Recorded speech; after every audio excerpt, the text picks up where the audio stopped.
Usa ka puya nakitaan sa mga residente sa Bukana sa Banica River sa Barangay Poblasyon 1, Dakbayan sa Dumaguete.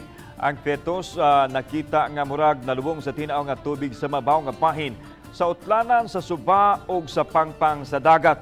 May nampingong gikuan sa mga residente ang fetus ug report gidayon sa City Health Office ug sa WCPD sa Dumaguete Police. Sa post-mortem exam sa City Health Officer, nasuta nga biktima sa abortion ang fetus nga gibanabanang 5 na kabuan. Base sa investigasyon sa WCPD, gituyog bilin ang puya sa lugar pipila lang ka oras sa wa pa kini hikit. Kini tungod kay prisko pa ang fetus nga way putos dihang gibilin sa Bukana sa Suba. Padayon pa giila sa mga otoridad kung si kinsa ang inahan sa puya ug kung si kinsa ang naglabay niini sa dapit. Apan paniguro sa WCPD nga dili taga Barangay Poblasyon 1 ang inahan sa bata.